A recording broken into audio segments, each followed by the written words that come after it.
Hey everybody, and welcome to another episode of Unmasked, where we delve into the darkest places of people's depression and their stories in the hopes of becoming better humans and beating our demons.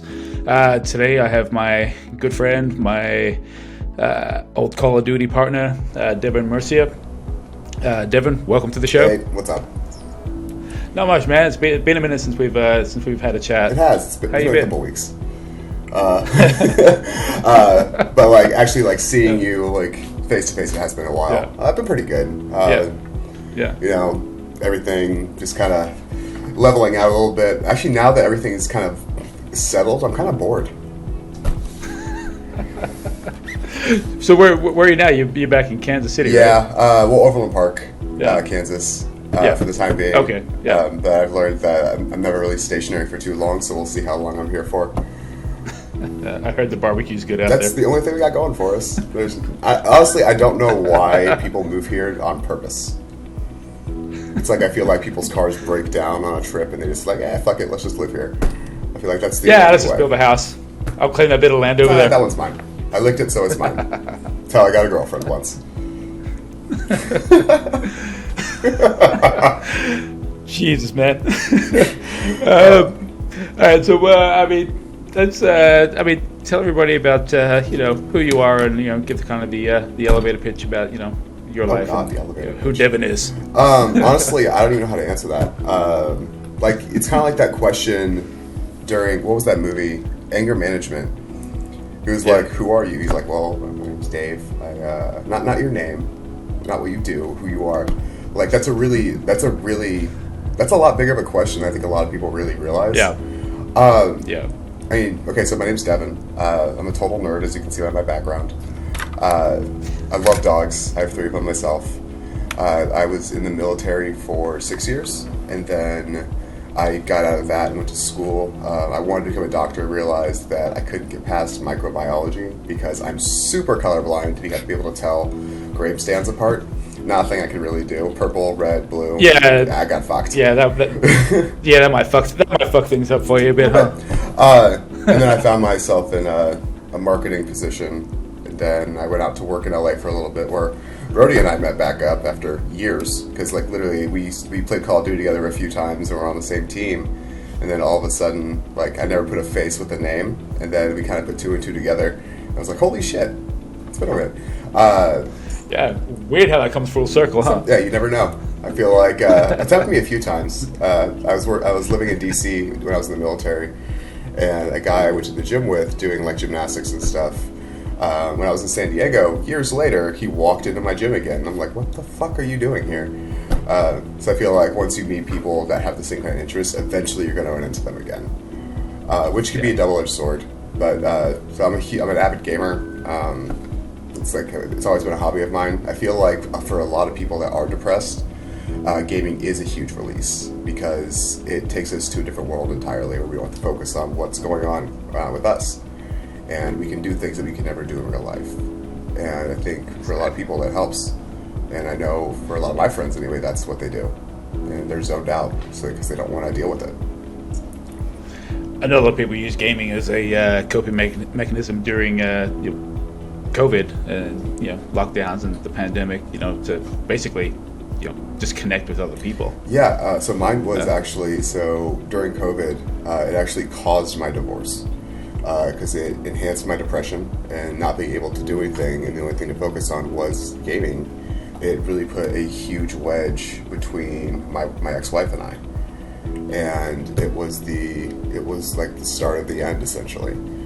Obviously, I'm an introvert. I can literally not talk to people for days and be completely satisfied. And I was just content staying at home, hanging out with her, going to the park with the dogs. But she needed human connection, and in that place that I wasn't able to give it. And a lot of it has to do with my depression and how I was raised. I learned very on that my opinion didn't matter. So when she would ask what I was thinking, my response would usually be nothing important, because to me, as far as I knew, it wasn't important. And when it came down to it, I didn't really matter. And a lot of people that have that kind of thought process, along with myself, we're going to put someone else's wants and needs over ours. So if there's a problem, we don't want to raise the issue because we don't feel like if it bothers us, it's important. And I still get that way sometimes. I'm like, hey, it's my problem. You shouldn't have to deal with it. But it's not true. And even like right now, I'm in like a pretty good state. But when it comes down to it, there are those days where I'm just like, what the fuck's the point? Like, is there a point? And that's the question no one can actually answer, which sucks. And then there's the whole thought process of, people that are depressed just see the world for what it is instead of having these ideals of, oh, everything's fantastic, everything's a miracle. It's like, did you not look outside today? It's been less than 60 degrees maybe 4 times since I got back, and I got back in November. Oh, wow. It's 55 degrees outside right now. And I heard a kid say, and I said, I responded to him as a joke. He's like, when I grew up, I wanted to do this. And I was like, dude, it's 60 degrees in December. You're not growing up. And that's fucked up to say, but it might be true. Yeah. So it's like they say that people that are depressed just see things for what it is instead of seeing what things could be. I don't know if that's true for you too, but it's definitely something that I noticed. 100%. I mean, I think that's where I get a lot of my sense of humor from too. Is like, I make jokes about how things are, and some people take it as a they laugh or they just look at me and go, man, what the fuck is wrong with you? Yeah, it's like do you want a list? Yeah. You can just Google my name, you can see all the things that are wrong. Let's take a look back.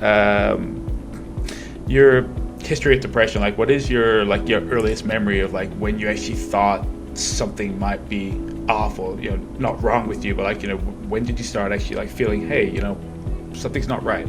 Honestly, 2 years ago. Really? Yeah. I wasn't even aware I was depressed. I thought this was how everyone was. I realized that there were people that were happy, and something that I talked with my ex-wife a little bit about, a lot of it about, let me phrase that differently, is that it's really hard for me to feel enjoyment. And I told her, I was like, it's like I'm usually if I don't have the possibility of dying during what I'm doing, I'm probably not gonna be having fun. And I was just misusing the word fun or enjoying, because I can enjoy talking to you. I can enjoy just laying on the couch with my dogs. It doesn't have to be like all-encompassing fun to enjoy it, but I learned differently, because when I experienced those thrills, the adrenaline. That was like the epitome of like, this is fucking awesome. Like, I've actually had sex that was boring. Yeah. Like, I was like, I don't want to be, this is not fun right now, because like, it didn't feel like it, you know what I mean? And then the person you're having sex with or whoever you're with then feel like it's their fault, when it's really not. It's something that's internal on my end. Like when I lived in DC, I rode a bike everywhere, and I would so DC on Q Street, it's like the main street there in Georgetown, and I lived right off of that, like Q and 23rd. It's like a really popular area. It's really busy, intersecting 2-lane up and down. Hey, it's okay. They're allowed to be there. And I would bike headfirst into traffic, going like 40 miles an hour. And I would weave in between oncoming cars, and someone's like, "You're gonna get fucking hurt." And I was like, "I know, but it's fun." And eventually I did crash and I got hurt, and then I got back and I did it again because it was fun. And I got really good at it, and then I snapped my Achilles and stopped. I mean that's usually good reason. Honestly, I didn't even snap my Achilles doing that. I snapped it doing parkour. Yeah. Oh wow. But back to the depression stuff, like it made it really hard to connect with people. And even now, when I see, like, I sell stuff for a living right now. I sell websites to lawyers for a company called LegalFit, and I could care less about them, and that's what allows me to sell to them. But if I'm at the gym and I see someone I want to talk to, I can't do it, because I don't see inherent value in what I want to ask. Like, the only purpose of me wanting to talk to them is because I want to talk to them, and I don't feel like that's a good enough reason for them to want to talk to me. That is interesting. Yeah, I mean that is interesting. I mean, you are an introvert, but you're an very outgoing introvert. Like like we have conversations all the time, but like you being in sales and being an introvert is weird. Is definitely intriguing. Yeah. And let me phrase that differently. I am our closer, so that's a very weird position to be in, because when people see me at work, the people I talk to on a daily basis, they think I'm an extrovert. Like I go out and I party and have fun and have tons of friends, and the exact opposite is true. I could turn my phone off for an entire week and I would not get, I would turn it on, it would be a notification. And that's normal for me. And when I see people that have I see those TikToks and stuff where people scrolling through their phone to show you something, and it says 200 missed calls and 130 non-responded texts. I'm like, how the fuck does that happen? What do you do to get people to actually want to talk to you? And I think that it's just one of those self-fulfilling prophecy things where I could be a extrovert, but I don't see a point in it, because literally it does. What does it accomplish? What need does it fulfill of mine? All it's going to do is put me with people that I know are probably going to end up fucking me over anyway. And when it comes down to it, I've come across probably a handful of people that don't have some other agenda. I mean, you know one of them who had another agenda. Can't name names here. I know, but we'll just leave it at that. But no, when it comes back to and once I realized I was depressed, once someone pointed it out, I was like, holy shit, they're right. And the more I thought about it, the more I focused on it, and I was like, shit. And it got so much worse once I realized. Did you, so when someone pointed this out to you, you started analyzing it the last couple of years, what about other periods in your life that you look back at them and go, man, maybe I was depressed here, or maybe... Sorry to cut you off, but once someone pointed out, I looked back on everything. I have a really good memory up until I was 4. And then, before that, I don't remember anything. I don't think a lot of people do either. But, I look back and I'm like, was I always this way? And then I asked my mom questions, hey, what was I like as a kid? She was like, it was really hard to see you enjoying yourself. So I think I was kind of always depressed. They say I was a really smart kid, but I think when people say to kids, it's oh, you're a really old soul, it's because they've had a lot of trauma. And they grew up too quick. And when I was little, my stepdad would abuse me. I have cut marks up and down my body from being held down, cut with a razor blade, and being told that if I cry, it'll just get worse. And my dogs would come in and they would literally lick blood off my chest while I was laying there. So that put me in the whole hero aspect of I needed to save myself and save my mom. So I took on that role instead of being a kid and learning how to enjoy myself and learning how to make friends and doing the whole kid thing. I was more worried about not getting injured or not being abused. So I think always. But I think it was always there. I just never really thought about it because I didn't want to.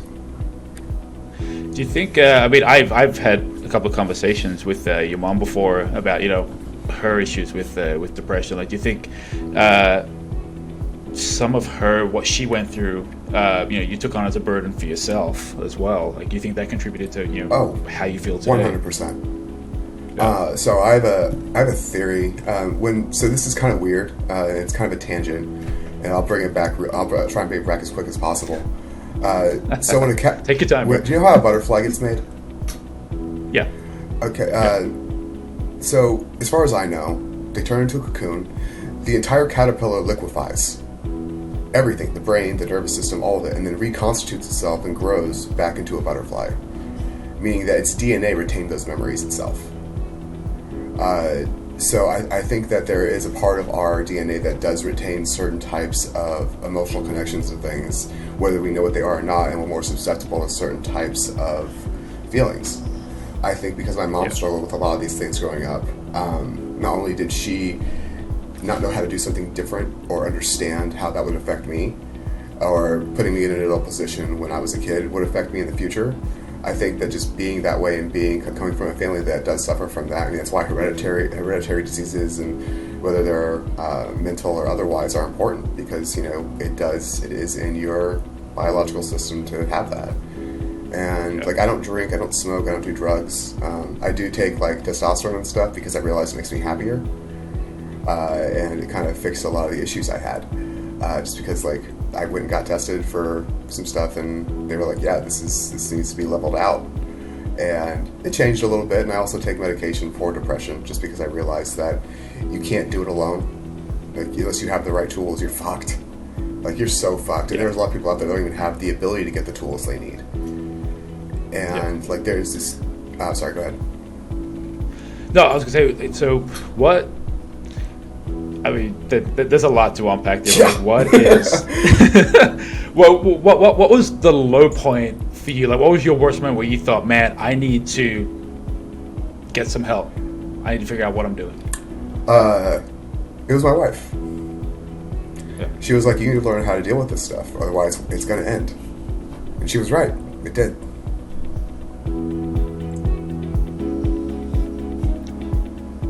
What did you do after that? Like, how did you go about picking up the pieces and putting it all back together? Wasn't easy. I'm actually still not over it. Because it's like someone gave you the answer. This is what you have to do, and I couldn't do it. Yeah. I mean, thankfully, she's still in my life as a friend. But at that moment when we got divorced, or when we separated, I packed up my dogs. These 3 guys behind me. I packed up the stuff I had, which is nothing in this room at the moment, and I went out to California. This is not when we met back up.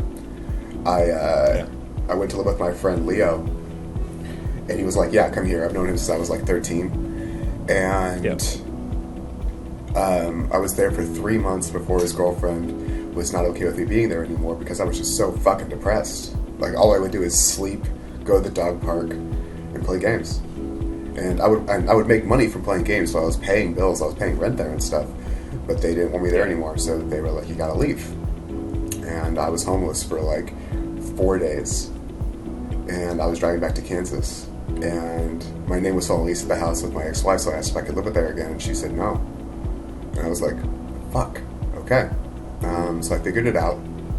I asked a friend if I could stay with them for like a month while I got shit moving. And on my way to Kansas, I got a job driving a FedEx truck. And then I realized I was spending too much time away from like my support system back here. And then once I got that job, I got another job working where I do now, selling websites from home, where I could just spend all my time with my dogs. And from that point on, I started rebuilding piece by piece. And then I got an opportunity to go work again out in LA, pitching things to agents and being an executive assistant for a legal firm. And I came up with some really good ideas for a lot of things, and they got implemented. And then as soon as they didn't see my worth anymore, and I started fighting for an actual salary, because we agreed on like a salary, expenses paid as far as like living, because it was a live-in situation.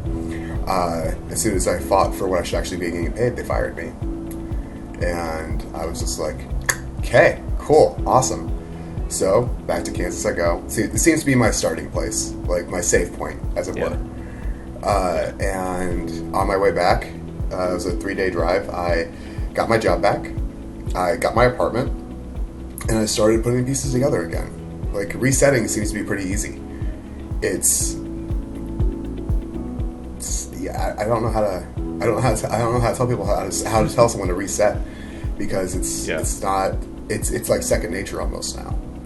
I have like a thing that's like, don't have anything that you couldn't walk away from in 30 seconds if you needed to. And I have like a list of shit that I know I would grab immediately if I had to leave. And it's my dogs, my bedding. My computer is actually not on that list at all. None of this stuff behind me is on the list. Man, I wouldn't take my computer either, man. I'd be leaving my computer, my phone, like, just don't find me, people. My phone, what I would need, because I don't know directions. I'd be so fucked. I get lost going to the bathroom sometimes. But yeah, no, it's a very finite list of things. And so, like, rebuilding, although I didn't see like a hard task to do because I know it's possible. I've done it enough, especially moving with the military and things. But for a lot of other people, I know that could be a breaker. And honestly, when I was doing the FedEx stuff, I was spending so much time alone in my head right after losing everything twice in less than 6 months that I wanted to drive that fucking truck into a tree. And I called my ex and I was like, I need help. And she was like, is this just you trying to get attention? And I was like, no, I actually need help. And so I put myself, she had me put myself in a hospital for a few days to get things figured out. And when I got out, I realized that it wasn't that bad. Because in there I saw people that actually were a lot more fucked up than me. And then I started focusing on things I was actually trying to be grateful for. Like my dogs, because like if I lose them, like if they lose me, it would be devastating. I mean, clearly, I live in an apartment, and they're right by me all the time. Like they don't like to not be near me. And as you can see right now, they're just chilling on the bed behind me, just kind of hanging out.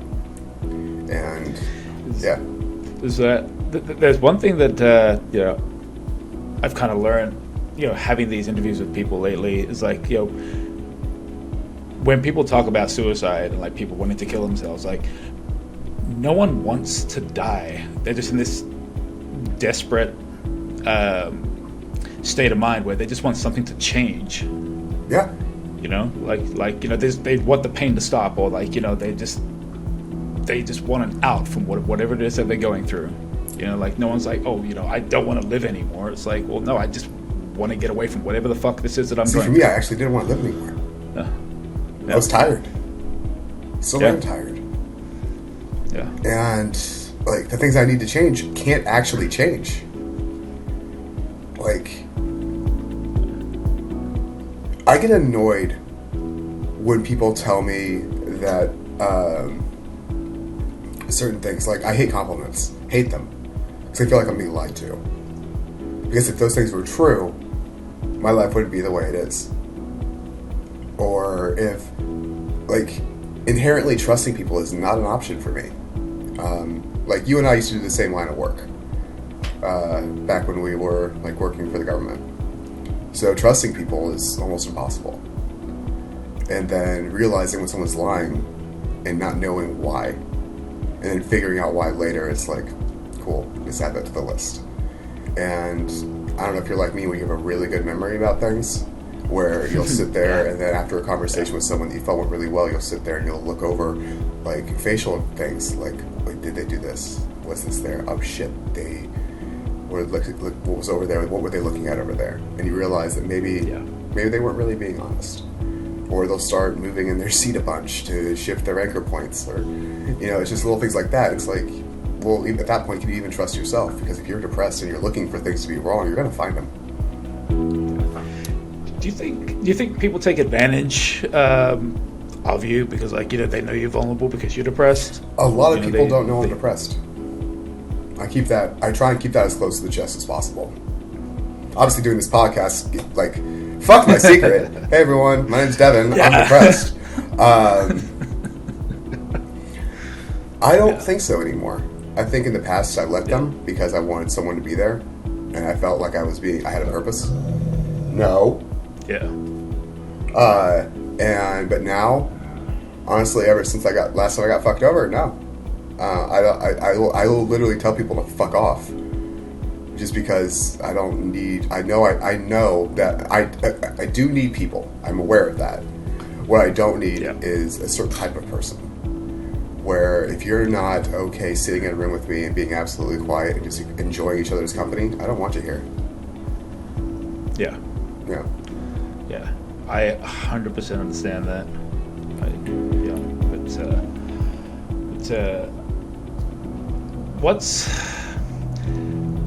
You said not too many people know about your depression, but the people that you have told, like, what is one misconception people have about your depression? Do they give you like an opinion on it, or like, they think, oh, just why can't you just go be happy? Like, things like that. So yeah. I think there's a huge misconception about happiness. Yeah. And for people that do have like depression and it is something that's just stationary in their life, everyone comes across as like, oh, well, why don't you just do this? Why don't you just go work out, go do stuff? Motherfucker, I work out 4 times a fucking week, 5 sometimes. Yeah. All that does is put me in a position where I get to see other people that are better than me, or that I believe are better than me. It's not something you can just fix or just change or flip a switch. If it was, people that are stuck in their bed and don't want to get out would get up out of bed and do stuff. Fuck, for those people, and for myself included, sometimes just getting up and taking a shower is enough. Because we actually did something. But just go be happy, I really just want those people to go fuck themselves. Because if I could just go be happy, I would be. And what sucks the most is I thought that like, so I was a really fat kid. Like I weighed like 280 pounds in high school. And I lost like 100 pounds like 2 months afterwards. I starved myself. I did the worst way possible. And I thought once I lost all that weight, I'd be happy. I was wrong. Didn't fix anything. All it did was gave me a fact that's like, oh, cool. Now I have abs. That's awesome. But it didn't make me happy because then it was something I had to keep. And when I lost it again, I was just like, motherfucker. And I'm currently like, I rehired the guys I was working with when I like actually like felt good about myself. I realized that I was happy when my nutrition was on point, and I was happy when I had friends that I went to the gym with, and I was happy that when I could see things that I wanted to see. I didn't do it for anyone else; it was specifically just for me. They were like, "Oh, you look fine. Go fuck yourself. I don't care what you think," because it literally, unless I'm happy with what I'm doing, I don't like. Again, hate compliments. So when it comes down to it, the only compliment that matters is like, "Hey, I'm happy about that." Because I succeeded at something I was trying to do. I know a lot of people are in that position because they do need people. They are extroverts that are depressed. And they try and cope other ways. And I'm sorry, what was your question?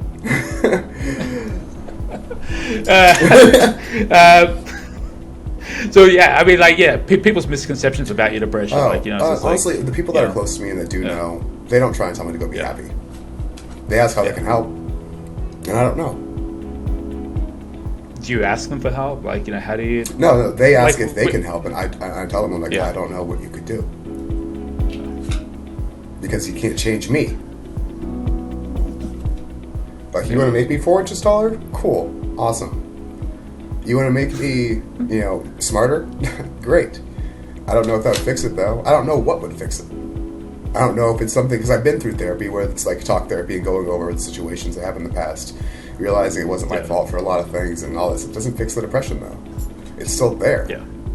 So I don't know if it's something I can actually get rid of. I think it might always be there. I think I might just have to learn coping skills and realizing when those triggers have been hit so I can deal with them correctly instead of in a negative way. Yeah. How do you deal with, like, when you identify, okay, I'm spiraling now, like, I'm going into a funk.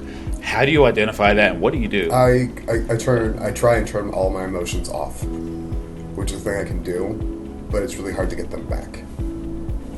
Like, full fucking robot mode.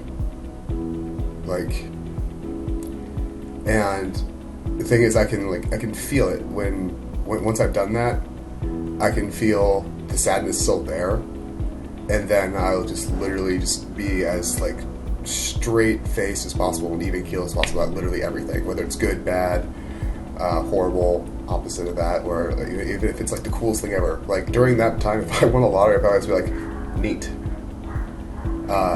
And then eventually they would come back on their own, but it would take a long time. Yeah. No, I get that.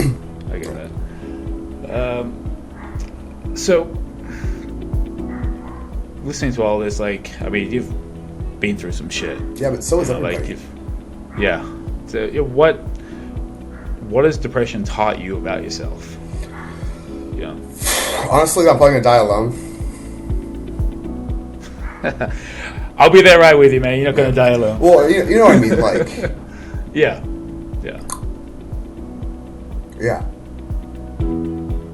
I'm probably fucked.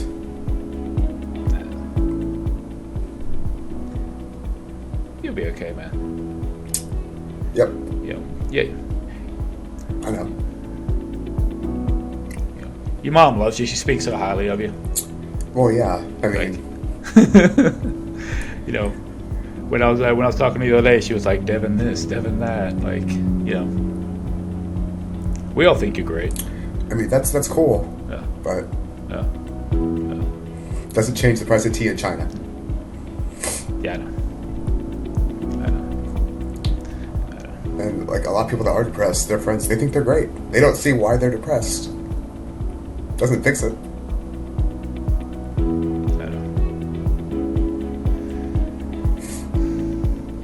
know. Like, imagine that you were aware. Okay, so imagine that you had mental retardation.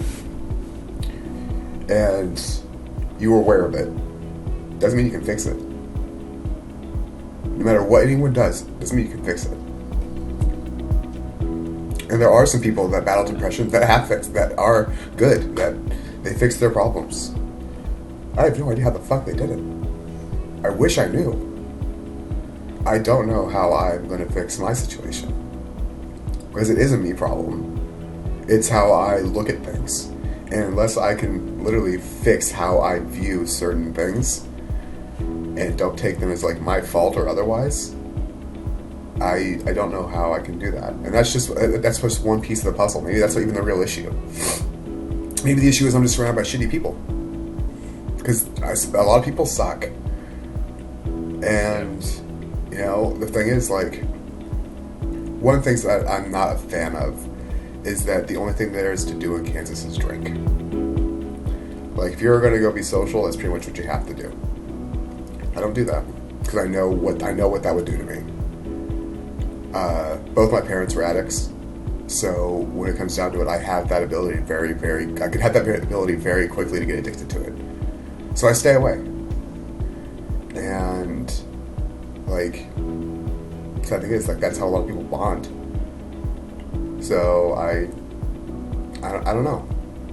I don't know. So,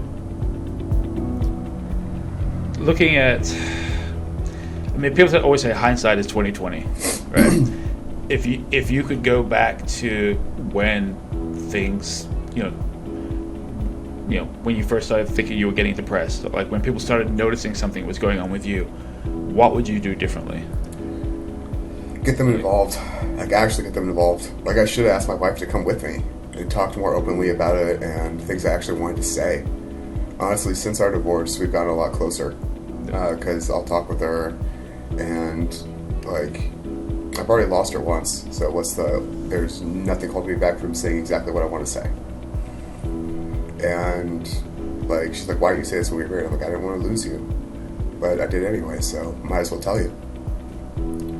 Like, one of her dogs got attacked when I was sleeping after, like, I was in the fire academy for a little while, and I had just gone through training the night before, so I slept in, and she went to the dog park, and her dog had its stomach ripped open, and she's like, you weren't there, and she blamed me for it, which was fair. I'm like, I get it, but there was a camera out there, and she was like, you never followed up. I'm like, I did follow up. They didn't get the recording of the car's license plate number that had that dog. I didn't tell you because I wanted you to maintain hope.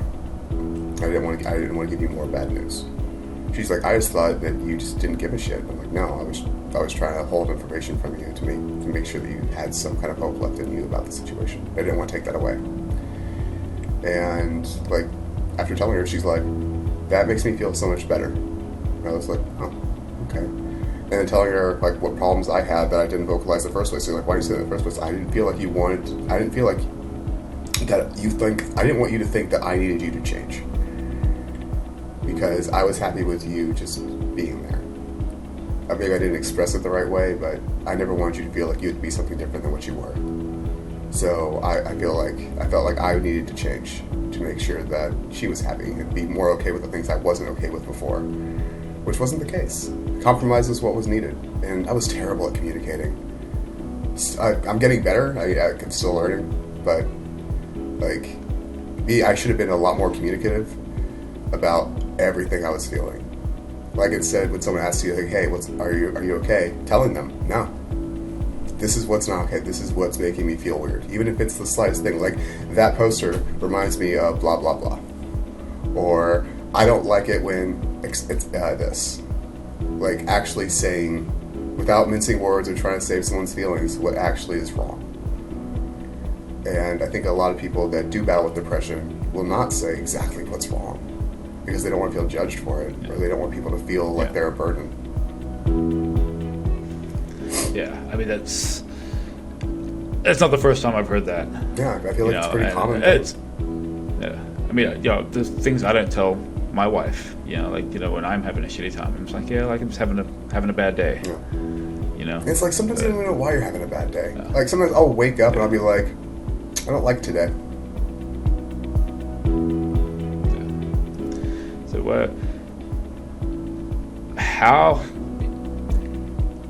what's the inspiration for you now? Like to besides your dogs, I love your dogs. By the way, they're pretty great. I mean, they're just chilling back there. But besides your dogs, what is your inspiration to beat your depression? What gets you through the day? Or when things are shitty, what gets you up and goes, man, I'm gonna fuck this shit up today. I'm gonna keep going. I don't have an answer for you because I don't think about it. You just do? Probably the inherent want to live that's in people. The part of our brain that doesn't let us do certain things to ourselves. Like why we can't suffocate ourselves underwater. Probably probably just that. Or hope. Maybe one day something will change. If you could just teach people, if people could walk a day in your shoes, what would you want them to learn about Devin and what you go through?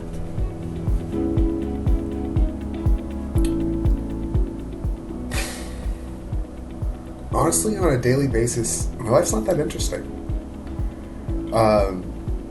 I wake up, I go to work in my living room because I work from home.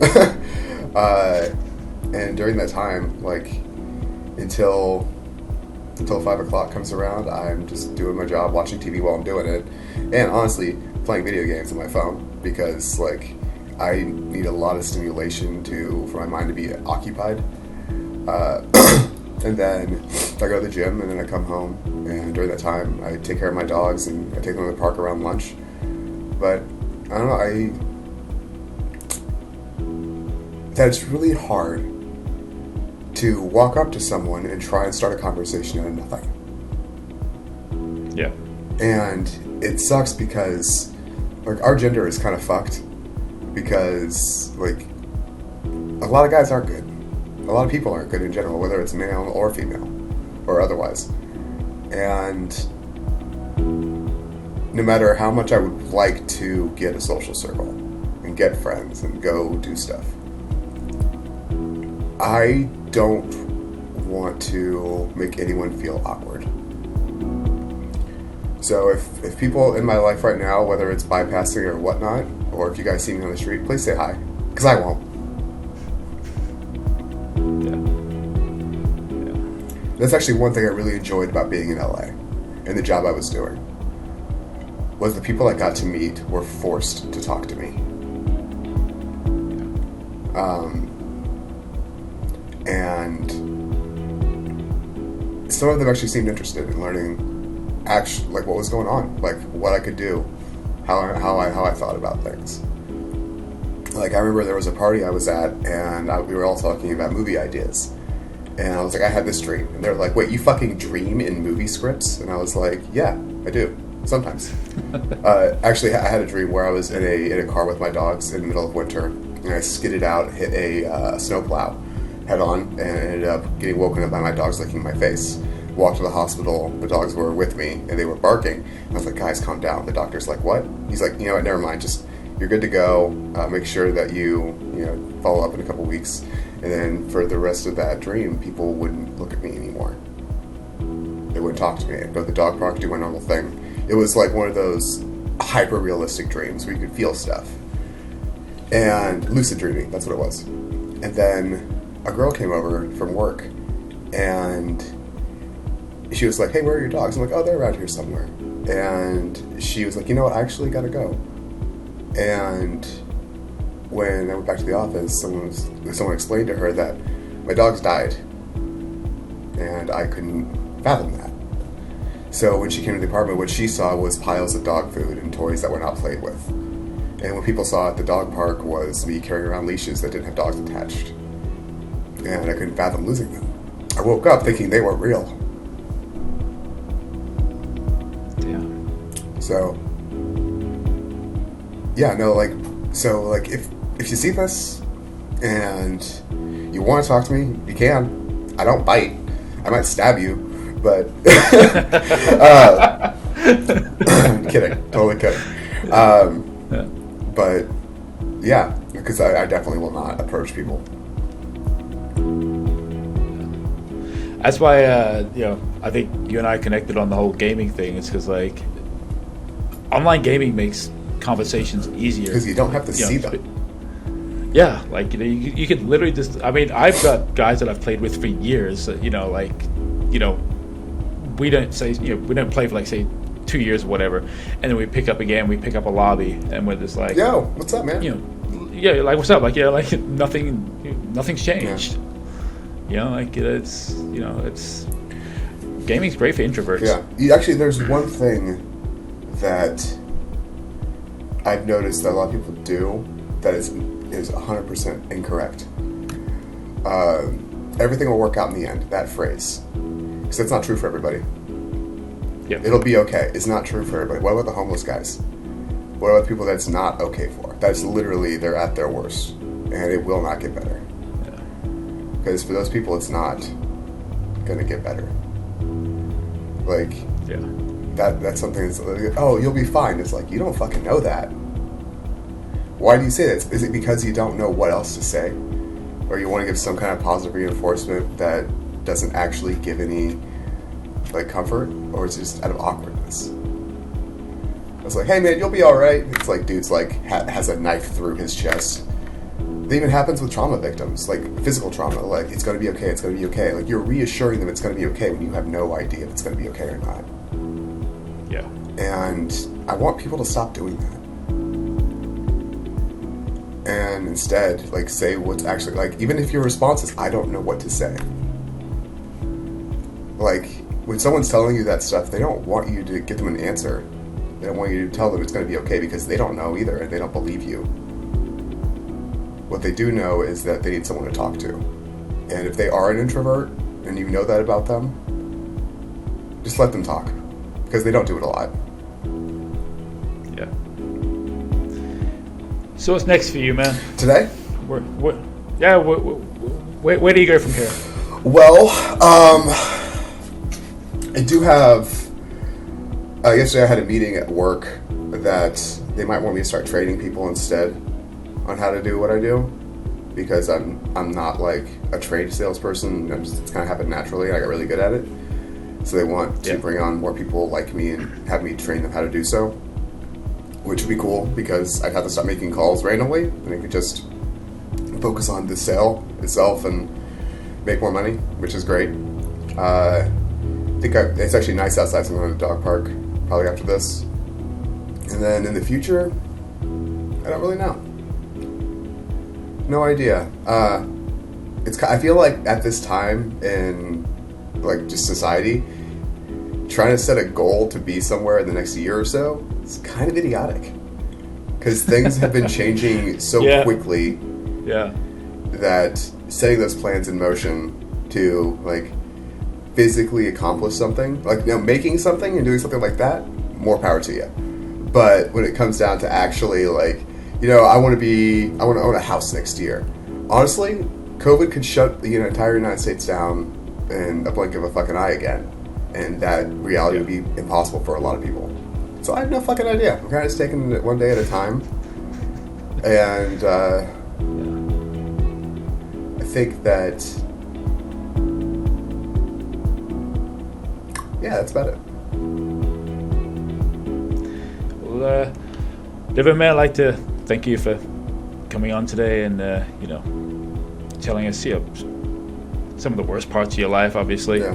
But you know, man, like honestly, man, I'm proud of you for speaking to me today and hearing things you've been through. And as you know, man, like my phone's always. Oh yeah, I know. You always text back really fucking like quick too. It's impressive. What the fuck else am I gonna do? Tell kids they're adopted. I'm gonna end this on something really funny. So I was playing Destiny, and we were doing a raid, and this kid's mom came in and she was like, "Dustin, clean up your room right now." He's like, "Mom," and I'm like, "Tell that bitch to shut her cock holster." And she heard me through the TV, and she was like, "What did you just say?" And I was like, "Oh fuck!" And she's like, "Get down here right now!" And I was like, "Ah shit, sorry, dude." He was like, "Dude, I'm gonna get fucking grounded." I think he was like 13 or something, and I was just like, "Ah shit." Yeah, that kid's gonna get an earful, that's for sure. This was a while ago too. He's probably 18 now. I wonder if he remembers that. Because it was fucking hilarious. I bet his mom fucking remembers that. Yeah, for sure. Having to explain to his mom that wasn't me. He was like, "It sounded like you." Shit. Anyways, man. Thanks for coming on the show, man. And yeah, man, let's keep your head up, man. Likewise. You know, you're doing good. I'm trying. You're doing good. Yeah. There's one thing I forgot to say that I really wanted to. And I had this idea. It's not even my idea. It's a version of someone else's idea that I've kind of co-opted. It's like if there's a version out there, there's an infinite number of universes out there.